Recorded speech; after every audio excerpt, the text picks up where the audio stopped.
Welcome, Mainers. You have stumbled on the HomeViews podcast, an educational resource for homebuyers, homeowners, and everyone in between. This week, we are talking with Melissa Ames about the FSS or Restart program. Melissa was born and raised in the state of Maine, has 3 children and 3 grandchildren. She came to MaineHousing in 2019 after working 2 years as a housing navigator for a local homeless shelter. Now that nicer weather is coming, Melissa and her husband like to do road trips looking for the best pub food in Maine. She is always looking for recommendations if you have any. Please join us for a very interesting conversation with Melissa Ames as we navigate the homeownership journey together. Welcome back, listeners. Today we are speaking with the highly anticipated Melissa Ames. How are you today, Melissa? I'm good, Maggie. How are you? I'm great. It's a nice sunny day outside today. Finally, We're coming into deserve spring. Yeah, absolutely. Okay, so let's start with our icebreaker question. As the listeners know, I've asked this of everybody so far, and it's been very interesting to hear everyone's answers. So have you ever lived in a house you thought was haunted? I don't think that the house is haunted, but I do have visitors. Okay, different. Okay, so maybe there's some sort of gateway situation happening, or what do you think? I think it's because I believe and I'm open. So I have had um, family members that have passed come back and visit. And then can feel different things, sometimes here in the office too, because it's an older building. So, Oh, yeah. okay. Interesting. Okay, again, a different answer from Yeah. everybody else. This is why I love this question. Not bad experiences, just interesting. Oh, interesting. Mhm. Okay, good. That's good to hear. We like that. Okay, so can you tell us which department you're from and what the Restart program is? Yes. So I'm part of the Housing Choice Voucher department. And the Restart program was designed by HUD. So our HCV participants could have some coaching in regards to increasing income, going back to school, paying down debt, different things like that. Because the less housing assistance payments that we're making to landlords because our tenants are making more money at work, is more families that we can help.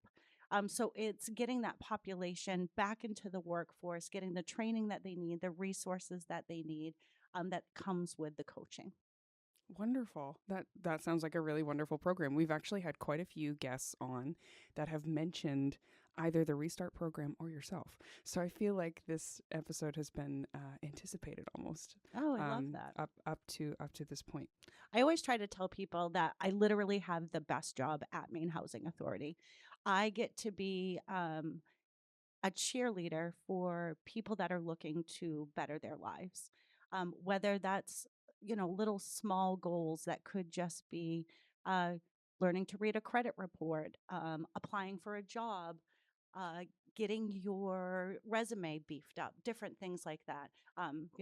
We just get to be there and watch people just continue to succeed.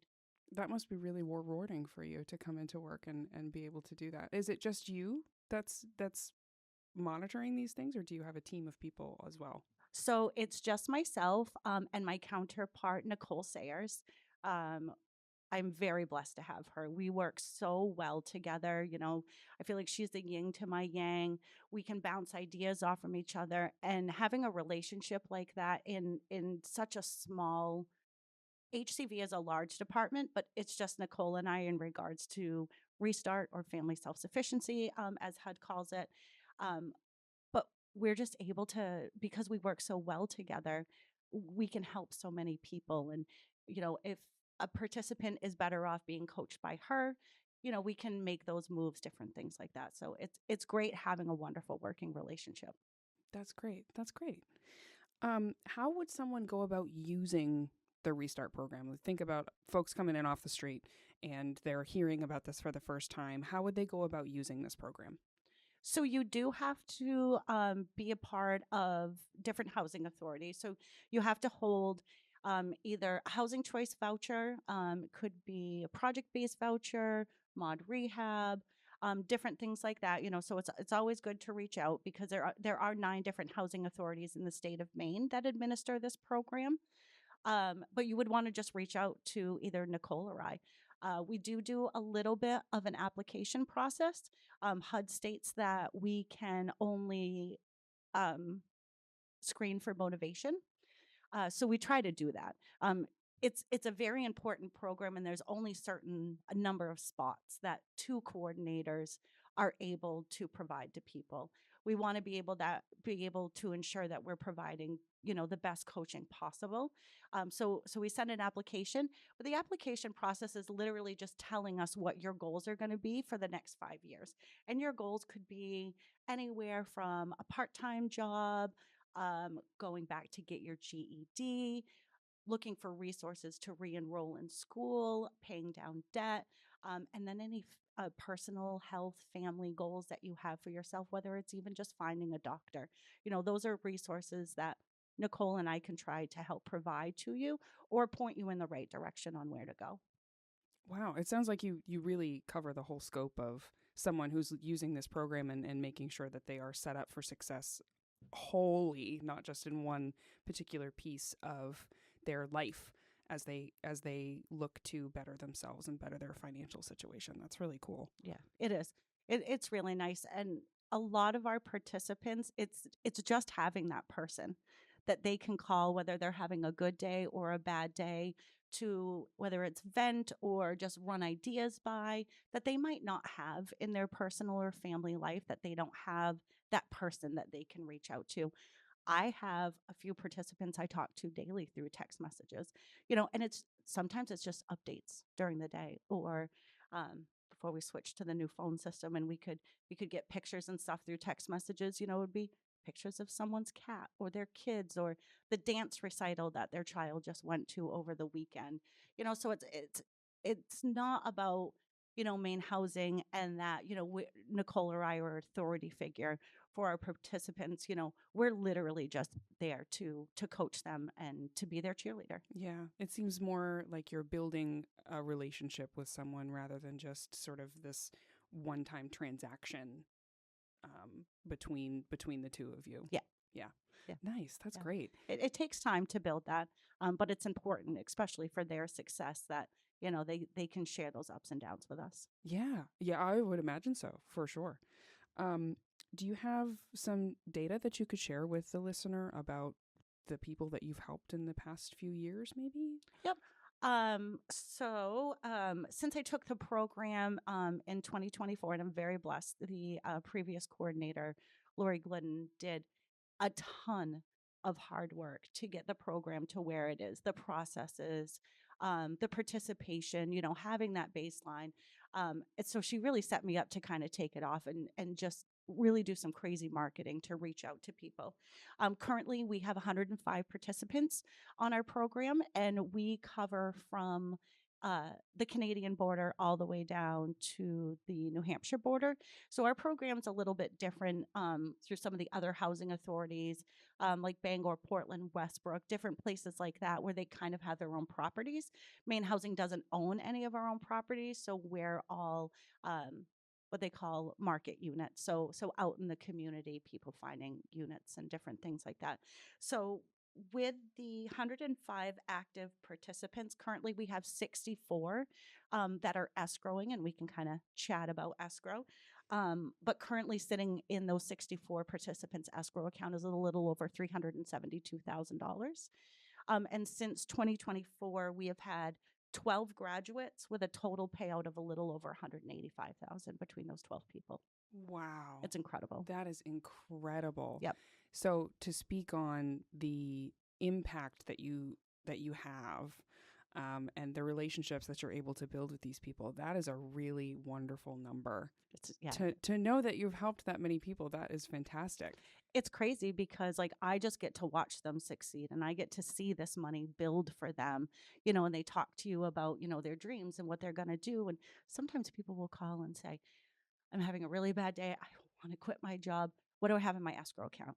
And you remind them, and they're like, nope, I'm pushing through this. It's that motivation. And yes, it's a money motivation, but it keeps people going.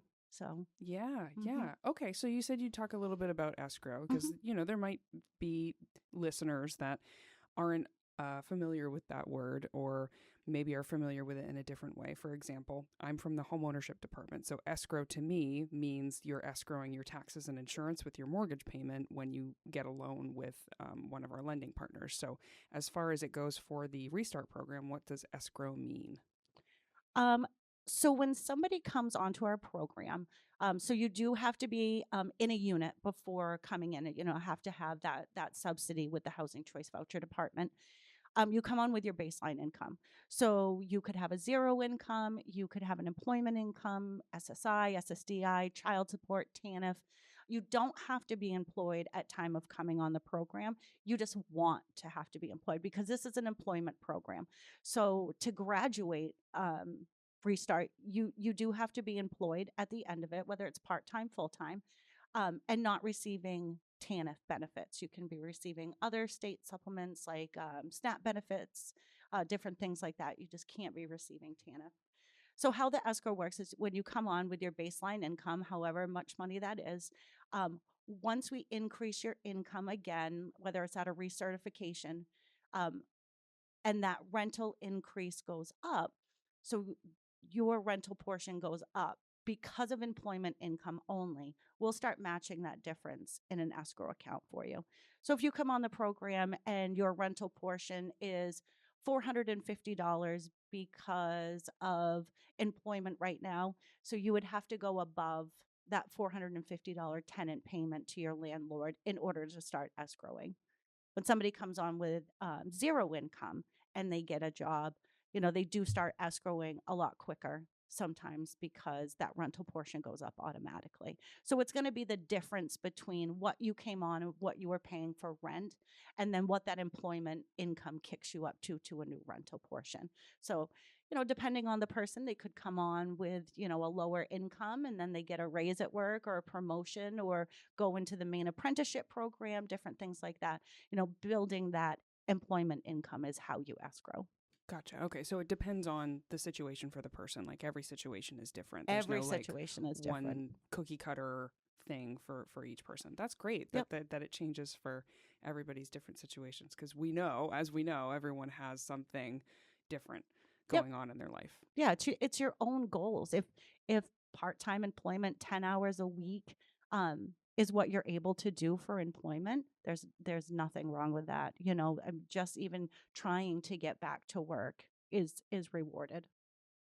Nice. Um, so out of curiosity, do you have a connection with the homeownership department in any way? Do you have clients that will then go into maybe using the first home program? Or do you have a connection? I know you have a connection with housing choice vouchers because, as you mentioned, that's part of the deal.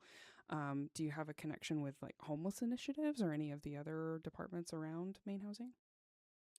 Yeah, so homeless initiatives, yes, because with them working with our ESHAP shelters, some of the homeless vouchers are allocated towards those homeless shelters. So people coming on the program could come on with a home to stay voucher. The great thing is I have had a lot of connections in regards to that. My previous job was working for a homeless shelter as a housing navigator, and then when I came to Maine Housing, I've administered all of their homeless programs that they had. So I have a lot of relationships with navigators. There's turnover in navigation, but you know the ones that are still there, you know when they find that applicant, you know they send them right over to me. So that's great. In regards to home ownership, yeah, we do have some of our participants that are interested in purchasing a home. So Restart is a great opportunity to get you kind of prepared for that, especially you know learning how to read a credit report, paying down debt, learning to budgeting is a huge one. You know, and then the home um, housing choice voucher program does have homeownership vouchers themselves, where they can look at using their voucher towards homeownership, even though Restart isn't really associated with the homeownership voucher. It's a great stepping stone to get to that homeownership voucher. Absolutely. Well, we're very interested in the education of these borrowers anyways, right? So we Yes. have financial literacy classes, and we have home buyer education classes. We have landlord classes for those that want to use the multi-unit advantage program. And to know that someone who is interested in purchasing a home has already gotten a baseline education just based on what they've talked about with you or with Nicole is awesome. That they've set themselves up for success even before the process starts, which is amazing.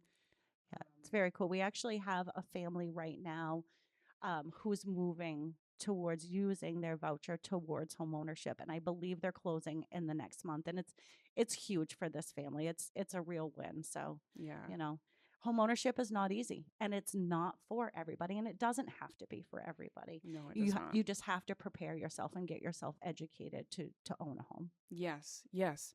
I think we had Scott Thistle on a few episodes ago, and he mentioned how rewarding it is to do this work, but also to feel like you're a part of this borrower's story and that you can share in their success with them. So I'm sure that's probably a feeling that you get, considering how close of a relationship you have with these folks that come in. Yeah. Speaking of that, do you have a favorite success story that you'd like to share? I actually don't. I love all of our success stories. From just this winter, we had a participant get her license, and it was a department wide celebration. To be honest with you, it's every little thing that our participants do. That I love stickers. So anytime our participants like have a great thing that happens to them, I try to send them a card with some stickers in it. Whether they're sarcastic or funny or happy. You know, I do have it's it it's a graduation story, but it was like a month after I had taken over the program. And a previous coach that was here, we went to do the girls' graduation, and it was kind of a turning moment because she didn't know that I was coming. And when I had worked at the homeless shelter, she was one of the people that I helped house while I worked there. So seeing her from coming out of the shelter, being housed, and then being able to present her with a check was really cool. And I think it kind of solidified that I was on the right path. It was nerve-wracking going from administering homeless programs to taking over Restart, which it's a wonderful program, and you just want to succeed and not let your participants down. So it was nice to kind of surprise her and be there. Wow, that's a wonderful way to track your relationship with that person all the way from the beginning to the very end, right? That's fantastic. Yeah, that's cool. That's great.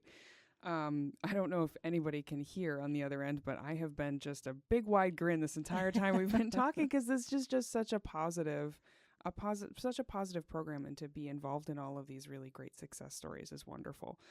Do you have any, based on your experience, do you have any advice for someone that's looking to go into a home or go into a rental unit or start saving? Do you have any essential things that someone should start doing early on in the process? Home ownership education, for sure, to get those classes, whether it's doing research for yourself, whether it's New Ventures Maine, whether it's Homeworks, and then really starting to look at your credit, learn how to read a credit report, know what's on there. Does everything belong to you? Are there things that you need to dispute? If there's things you need to dispute, get those done, because credit repair takes time. So just be prepared for that. So don't think that, okay, I'm ready to buy a house, that it's going to happen in the next 60 to 90 days. Sometimes this takes years, especially if you need to do that credit repair. Just get yourself some education in regards to what it's also going to be like owning a home. If your furnace goes, if you need roof repair, who's going to snow blow? Are you going to be able to take care of the yard? It's wonderful, to own a home. Just be ready and be prepared. Okay, so Yeah. education and patience. Education, yeah. Education is always a good thing. Okay, Yeah. good. I mean, I can advocate for Yeah. that as well. Yes. I work with Homeworks all the That's time. right. I'll definitely be an advocate for that. Well, this is great. And I wanted to also mention to the listener that just as we have for the rest of these episodes, any abbreviations or resources that we've mentioned will be in the show notes for you to access, as well as if you are interested in asking either me or Melissa or anybody else here at Maine Housing a question, we do have a mailbag that you are more than welcome to submit a question to, and hopefully we'll be able to answer your question at some point. Yep, and all my contact information is right on our website. There's information about Restart. There's a HUD video that was put out because sometimes it's hard to convince people that this program is real. Like, what do you mean I'm gonna get paid back for the rent that I'm paying? But it's a huge incentive to get us back into the workforce. Because housing authorities are at that point. We have to look at it. We have to be honest. We get flat funded. So now we need to start paying less money to landlords so we can help more families because we know how many families that are out there that need assistance. So yes, 100%. Yeah. Well, those are all the questions I had for you today, Melissa. Is there anything else you'd like to tell the listener? No, if you have any questions, Nicole and I are always here to answer questions. If you're part of another housing authority, like I said, there's 9 in the state of Maine. If you're part of Bangor, go on their website, and see who has. It's called Family Self-Sufficiency. It's not Restart at every housing authority. So ask your occupancy specialist if they have a family self-sufficiency program if you're interested in it. Well, that's wonderful. Thank you so much for coming on, Melissa. This was a really wonderful time. Thanks, Maggie. I appreciate it. Yeah, absolutely. Thank you for joining us for the HoMEviews podcast. We are always here to help and would love to answer your questions. Follow the link in the description to submit a question or comment for Maggie and the Maine Housing staff. A reminder that the views and opinions expressed in Maine Housing's Homeownership podcast are those of the speakers or authors and do not necessarily reflect the views of Maine Housing. The opinions expressed should not be construed as legal or professional advice and are provided for informational purposes only. Maine Housing makes no representation or warranty of any kind regarding the accuracy, reliability, or completeness of any information provided on the podcast. Please see the full disclaimer in our show notes for more information. And again, thanks for listening.